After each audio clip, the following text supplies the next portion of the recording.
দেখতে যতটা লোভনীয় লাগতেছে, খেতেও কিন্তু ঠিক ততটাই টেস্টি ছিল।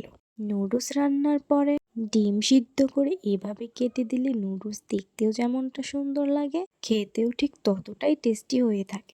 আমি এই নুডলসটা কিভাবে রান্না করলাম এইটাই শেয়ার করব তোমাদের সাথে। আমি এখানে নিয়ে নিয়েছিলাম 2 প্যাকেট চপস্টিকের নুডলস। এই নুডলসটা আমার কাছে খেতেও তেমন ভালো লাগে না, কিন্তু আজকে যেভাবে আমি রান্না করেছিলাম না খেয়ে আর থাকতে পারলাম না।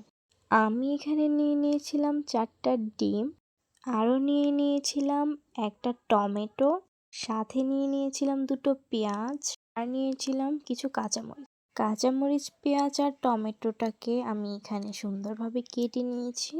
পেঁয়াজ আর টমেটোটাকে আমি গোল করেই কেটে নিয়েছি। গোল করে কাটার কারণে দেখতেও অনেকটা সুন্দর লাগে। তারপর আমি চুলার মধ্যে একটা কড়াই বসিয়ে পানি দিয়ে ডিমটাকে সিদ্ধ দিয়ে দিলাম।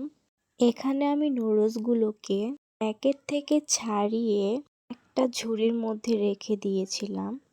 পানিটা গরম হয়ে গেলে পানির মধ্যে আমি দিয়ে দিয়েছিলাম প্যাকেট থেকে ছাড়িয়ে রাখা নুডলসগুলো, সাথে সিদ্ধ হবার জন্য দিয়ে দিয়েছিলাম একটা ডিম।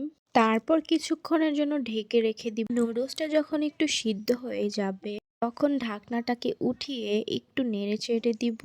আমার নুডলসটা কিন্তু সিদ্ধ হয়ে গিয়েছে। তারপর আমি কড়াইটা চুলার আগুনের থেকে নামিয়ে নুডলসগুলো একটা ঝুড়ির মধ্যে ঢেলে দিয়েছি নুডলসের বাকি পানিগুলো ঝরানোর জন্য। তারপর আমি নুডলসগুলোর উপরে ঠান্ডা পানি দিয়ে দিব। ঠান্ডা পানি দিয়ে ভালোভাবে নেড়ে চেড়ে একটু মিশিয়ে নিব যাতে নুডলসগুলো ভালোভাবে ঠান্ডা হয়ে যায়। তারপর আমি চুলার আগুনে একটা কড়াই বসিয়ে তার মধ্যে দিয়ে দিব পরিমাণ মতো তেল। তারপর আমি দিয়ে দিব কুচি করে রাখা পেঁয়াজ, টমেটো আর মরিচগুলো। দেওয়ার পরে একটু ভালোভাবে নেড়ে চেড়ে দিব। তারপর আমি কিছুক্ষণের জন্য ঢাকনা দিয়ে ঢেকে রাখবো। কয়েক সেকেন্ডের জন্য ঢাকনা দিয়ে ঢেকে রাখার পর এরকম একটা লুক আসবে।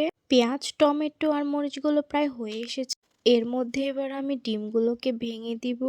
আমি এখানে এটার সাথে মিশানোর জন্য 2টা ডিম দিয়েছিলাম, আর বাকি ডিমগুলো আমি সিদ্ধ করে শেষের দিকে কেটে দিব নুডলসের উপরে। ডিমগুলো দেওয়া হয়ে গেলে এইভাবে একটু নেড়ে চেড়ে দিব যাতে ডিমগুলো কড়াইয়ের সাথে লেগে না যায়। কিছুক্ষণ নাড়াচাড়ার পরে ডিমগুলো ঠিক এরকম একটা লুক আসবে। এইরকম লুক আসলেই আপনাদের বুঝে নিতে হবে যে ডিমগুলো হয়ে গিয়েছে।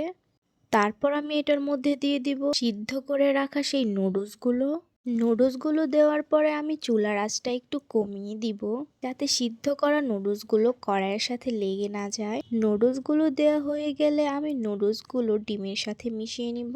নুডলসগুলো নাড়াচাড়া হয়ে গেলে আমি এর মধ্যে দিয়ে দিব নুডলসের প্যাকেট থেকে পাওয়া মশলাগুলো দেওয়া হয়ে গেলে আমি এটা আবার নেড়ে চেড়ে দিব যাতে নুডলসের সাথে মশলা এবং ডিম দুইটাই ভালোভাবে লেগে যায়। নুডলসগুলো কিন্তু প্রায় হয়ে এসেছে। এখন এটা আমি একটা বাটির মধ্যে তুলে রাখবো। নুডলসগুলো তুলে রাখার পরে আমি সিদ্ধ করা ডিমগুলো এর মধ্যে সুন্দরভাবে কেটে দিয়ে দিয়েছিলাম। আর এইটাই হচ্ছে আমার নুডলসের ফাইনাল লুক। তোমরা যারা এই নুডলসগুলো খেতে পারো না এইভাবে ট্রাই করতে পারো।